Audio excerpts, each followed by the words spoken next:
স্বামী বিশেষ সময় অক্ষম হলে স্ত্রীর করণীয় কি হবে? যিনি কি মানুষের সাথে সবাস করতে পারে? দুই হাতের উপর সেজদা করলে সেজদা আদায় হবে কিনা? আজানের সময় কিছু খেলে গুনাহ হবে কিনা? নতুন কোনো কাপড় পরে না ধুয়ে নামাজ পড়ে নামাজের কোনো ক্ষতি হবে কিনা? স্মৃতিশক্তি কিভাবে বাড়ানো যায়? নামাজের সেজদা অবস্থায় যদি পা উঠে যায় তাহলে নামাজের কোনো সমস্যা হবে কিনা? আপন দুই বোনকে একত্রে বিয়ে করা যাবে কিনা? এই বিষয়ে ইসলাম কি বিধান? বিতরের নামাজ কি কি সূরা দিয়ে পড়তে হয়? নামাজ শেষে যায় নামাজ সালাম করা কি ঠিক? হস্তমৈথুনে হবু স্ত্রীর হক নষ্ট করা হয় কিনা? ভাঙা প্লেটে খাওয়া যাবে কিনা? শার্টের হাতা এবং প্যান্ট কি গুছিয়ে রেখে সালাত পড়া যাবে? নামাজের সময় পাশ দিয়ে কেউ গেলে বা আসলে আমার আম্মু নামাজের ভেতরই তাকায়, এতে নামাজের কোনো সমস্যা হবে কিনা? অন্যদের গাছের ডাল আমাদের ছাদের উপর চলে আসলে আমরা কি ছাদের উপরের ডালের ফল খেতে পারবো? চলুন আপনাদের যে সমস্ত প্রশ্ন ইতিমধ্যে চলে আসছে সেগুলোর উত্তর দেওয়ার পালায় আমরা প্রবেশ করি। এইচ.এম. হাসান লিখেছেন, দুই হাতের উপর সেজদা করলে সেজদা আদায় হবে কিনা? সেজদা করবেন আপনি জমিনে, হাতের উপরে সেজদা করবেন না। যদি কোনো কারণে হাতের উপরে কেউ সেজদা করেন, হয়তো জমিন তার জন্য উপযোগী না বা জমিনে করার কোনো ব্যবস্থা নেই, আদায় হয়ে যাবে তার সালাত। নাহিদ ইসলাম আপনি লিখেছেন, নামাজ শেষে জায়নামাজ সালাম করা কি ঠিক? না, জায়নামাজ সালাম করার কিছু নেই। সালাম করতে হবে মানুষকে। ডানে বামে সালাম দিচ্ছেন, এরপর কোনো সালাম নাই। এরপরে কোনো কারোর সাথে আপনার হঠাৎ সাক্ষাৎ হয়েছে, সেই জায়গা থেকে আপনি সালাম দিতে পারেন, কিন্তু জায়নামাজকে সালাম দেওয়া এটি কোরআন সুন্নাহর কোনো নির্দেশনা নয়। এটি যদি সালাতের অংশ মনে করেন কেউ, সালাত পরবর্তী করণীয় মনে করেন কেউ, শরিয়া দৃষ্টিকোণ থেকে, ইসলামের দৃষ্টিকোণ থেকে, তাহলে সেটি বরং বিদআতে পর্যবেসিত হবে। ইসলামের নামে মন গড়া কোনো কিছু করলে সওয়াব হয় না, বরং আরো বিপরীতে গুনাহ হয়। জুলেখা খাতুন আপনি লিখেছেন, নতুন কোনো কাপড় পরে না ধুয়ে নামাজ পড়ে নামাজের কোনো ক্ষতি হবে কিনা? নতুন কোনো কাপড় পরলে সেটা ধুয়েই পড়তে হবে এমন কোনো বাধ্যবাধকতা নেই। কারণ নতুন কাপড় মানেই যে সেটা নাপাক, সেটাতে অপবিত্রতা আছে এমনটি দৃষ্টিতে নন আপনি, তাহলে এটি ধোয়াটা বাদ কেন হতে যাবে? তবে হ্যাঁ, আপনারা যদি নতুন কাপড় কেনার পর দেখলেন যে সেখানে কোনো নাপাক আছে, তাহলে ওই জায়গায় সেই নাপাকটা ধোয়াটাই হলো আবশ্যক। অতএব শরীর দৃষ্টিকোণ থেকে নতুন কাপড় ধুয়ে পড়তে হবে এমন কোনো বাধ্যবাধকতা নেই। আশফাকুর রহমান আপনি লিখেছেন, স্মৃতিশক্তি কিভাবে বাড়ানো যায়? আমার তেমন কিছুই মনে থাকে না, একদিকে পড়ি অন্যদিকে ভুলে যাই। আল্লাহ মাফ করুন, যদি এই পরিস্থিতি হয় তাহলে সেক্ষেত্রে প্রথমত গুনাহ এবং অপরাধ এবং পাপের কাজগুলো আপনার পরিহার করে চলা উচিত, বিশেষভাবে যত্ন সহকারে। সেই সাথে আল্লাহ তাআলার কাছে দোয়া করা উচিত স্মৃতিশক্তি বাড়ানোর জন্য।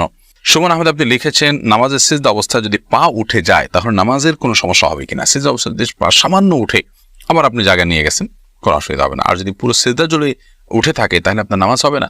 কারণ নবী করিম সাল্লাল্লাহু আলাইহি ওয়াসাল্লাম বলেছেন, আমি উমিরতু আন আসজুদা আলা সাবআতি আযমিন, 7টি অঙ্গের উপরে, 7টি হাড্ডির উপরে, শক্ত অঙ্গের উপরে আমাকে সিজদা করতে নির্দেশ করা হয়েছে। তার মধ্যে কপাল আর নাক, 2 হাত, 2 হাঁটু এবং 2 পায়ের যে আঙ্গুলগুলো সেগুলো। অতএব এগুলোর কোনো একটা যদি আপনার এই 7টি অঙ্গের কোনো একটি যদি সরে যায় সামান্য সময়ের জন্য, অসুবিধা নেই, আবার তিনি জায়গা নিয়ে গেছেন। কিন্তু যদি পুরো সালাত জুড়ে, পুরো রাকাত জুড়ে, সিজদা জুড়ে তার এটা যদি পৃথক থাকে তাহলে সেক্ষেত্রে সেটি জায়েজ হবে না এবং সে নামাজ হবে না, কারণ এটা ওয়াজিব এই 7টা অঙ্গের উপরে সিজদা করা। মোহাম্মদ আব্দুর রাকিব আপনি লিখেছেন, হস্তমৈথুনে হবু স্ত্রীর হক নষ্ট করা হয় কিনা? এটি আপনার স্বাস্থ্য নষ্ট হয়, আপনি নিজের হক নিজে নষ্ট করছেন, নিজের আমল নষ্ট করছেন, এবং এর মাধ্যমে যদি আপনার যৌন শক্তি কমে যায় সেক্ষেত্রে আপনি স্ত্রীর হক নষ্ট করছেন। অবশ্যই সেজন্য এটি নাজায়েজ এবং গুনাহের কথা, হারাম। আবু সাইদ আব্দুল্লাহ আপনি লিখেছেন, শার্টের হাতা এবং প্যান্ট কি গুছিয়ে রেখে সালাত পড়া যাবে?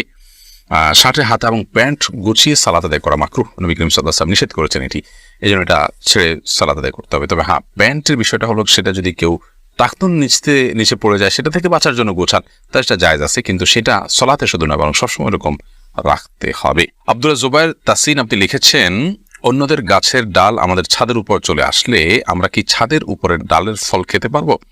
না, আপনার ছাদের উপরে ডাল চলে আসছে দেখে আপনার জন্য ফল হালাল হয়ে যাবে না।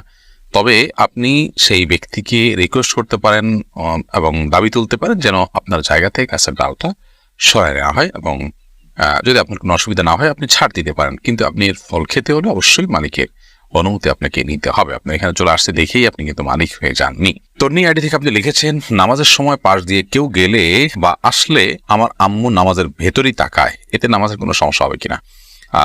না, অবশ্যই তার দিকে তাকানো উচিত নয়, কারণ সালাতরত অবস্থায় কেউ যাচ্ছে তার দিকে আপনি তাকানোটা আপনার সালাতের যে খুশু এবং ক্ষুদ্র তার বরখেলাফ হয়। বাট যেটি করা উচিত সেটি হলো, নবী আলাইহিস সালাম বলেছেন, তোমার সালাতের সামনে যদি কেউ যায় তাহলে সেক্ষেত্রে তাকে বাধা দাও। কোনো বর্ণনা আছে তাকে তার সাথে লড়াই লিপ্ত হয়, কারণ সে শয়তান, কারণ সে তোমার মনোযোগকে নষ্ট করছে, তোমার সালাতের এরিয়ার মধ্যে এসে সে তোমার দৃষ্টিকে আকর্ষণ করে ফেলছে এবং মনোযোগে ব্যাঘাত সৃষ্টি করছে। এই জন্য তাকে বাধা দিতে বলা হয়েছে। সেই বাধার অংশ হিসাবে এরকম হাত দিয়ে তাকে ইশারা দিয়ে দেওয়া যেতে পারে যদি সে টের না পায়। আর এর বাইরে তার দিকে তাকিয়ে থাকলে তো কোনো লাভ নাই, বিধায় তাকিয়ে নিজের সালাতের মনোযোগ নষ্ট করার তো কোনো যৌক্তিকতা নেই, বিধায় আপনার আম্মাকে বলতে হবে এই কাজটি করা যাবে না। ফয়সাল আহমেদ আপনি লিখেছেন, টিকটিকি দেখলে কি মারতেই হবে, প্রয়োজনে কি খুঁজে খুঁজে মারতে হবে? বিষয়টা নিয়ে খুব দ্বিধাদ্বন্দ্বে আসি, জানাবেন প্লিজ। না, খুঁজে খুঁজেই আপনাকে মারতে হবে এমন কিছু এমন কোনো বাধ্যবাধকতা নেই, বরং আপনার চোখে পড়েছে উপদ্রব করে আপনি মারবেন। কিন্তু এটার জন্য আপনি খুঁজে খুঁজে বেড়াবেন, এটার পিছিয়ে পিছিয়ে ঘুরে বেড়াবেন, আপনার অনুসন্ধান করে বেড়াবেন, এই কথা হাদিসে বলা হয়নি। প্রজাপতি নীর ইয়ারি থেকে আপনি লিখেছেন, ভাঙা প্লেটে খাওয়া যাবে কিনা? ভাঙা প্লেটে খাওয়া যাবে, কোনো অসুবিধা নেই। ভাঙা আয়নায় মাথা চেহারা দেখা যাবে, সেটাতে কোনো অসুবিধা নেই। আমরা অনেকে মনে করি ভাঙা প্লেটে খাওয়া যাবে না, ভাঙা আয়নায় চেহারা দেখা যাবে না, এটা নিছকই আমাদের সামাজিক কুসংস্কার। ভাঙা প্লেটে ভাঙা অংশে জীবাণু থাকতে পারে, সেজন্য আপনি ওইটাতে খেলে অস্বাস্থ্যকর হতে পারে, সেটা তো আপনার একান্ত স্বাস্থ্যগত বিষয়, বাট সেটাও তো নিশ্চিত নয়। বিধায় ভাঙা প্লেটে খেলে যে গুনাহ হয়ে যাবে বা নাজায়েজ হবে, ওটা সেরকম নয়। এবং ভাঙা আয়নায় চেহারা দেখলে কোনো অসুবিধা হবে না। রাইসানি আপনি লিখেছেন, আজানের সময় কিছু খেলে গুনাহ হবে কিনা? আজানের সময় কোনো কিছু খেলে কোনো গুনাহ হবে না। আমরা অনেকে মনে করি আজানের সময় কিছু খাওয়া পান করা যাবে না, এটা করা যাবে না, ওটা করা যাবে না। আপনি যে কোনো কাজ করতে পারেন, টয়লেটে থাকলে আপনি টয়লেটে কাজও সারতে পারেন। তবে আপনি যখন টয়লেটে নাই, পবিত্র জায়গায় আছেন বা স্বাভাবিক অবস্থা আছেন, তখন আপনি আজান শুনলে আজানের জবাব দেওয়ার চেষ্টা করবেন। এটা হলো মূল কথা। খেতে গেলে খাওয়ার ফাঁকে ফাঁকে আপনি আজানের জবাব দেওয়ার চেষ্টা করবেন, কিন্তু আজান হলে কিছু খেতে পারবেন না এমন কোনো কথা নেই। এখানে বিষয় হলো জবাব দেওয়ার চেষ্টা করবেন যদি আপনি পবিত্র জায়গায় থাকেন। এমনি মুস্তাফিজুর রহমান আপনি লিখেছেন, কোরআন কারীম যদি ভুল বশত পায়ে লাগে অথবা নিচে পড়ে যায়, করণীয় কি? ভুল বশত পায়ে লাগলে অথবা নিচে পড়ে গেলে আল্লাহর কাছে মাপ চাইতে হবে, যদি এটা অনিচ্ছাকৃত, তারপরে মাপ চাই নিতে হবে, এবং সেই সাথে ভবিষ্যতে যেন এরকমটি না হয় সেজন্য সাবধানতা অবলম্বন করতে হবে। এর কারণে আপনার বিশেষ কোনো কাফারা নাই। আমরা ছোটবেলা থেকে যে সমস্ত কথা শুনে আসছি যে এর কারণে এত কেজি লবণ দিতে হবে, চাল দিতে হবে গরিবকে ইত্যাদি, এগুলো আমাদের নিজেদের মন গড়া নানান কথাবার্তা। মূলত যদি পড়ে যায়, ইচ্ছাকৃত নয় বরং ভুলে পড়ে গেছে, তাহলে সেক্ষেত্রে সেটার কারণে আপনার বিশেষ কোনো করণীয় নাই, সামনে থেকে সাবধানতা অবলম্বন করতে হবে, এবং যেটি হয়ে গেছে আল্লাহ কোরআনের প্রতি অনিচ্ছাকৃত, তার জন্য আল্লাহর কাছে মাপ চাইতে হবে।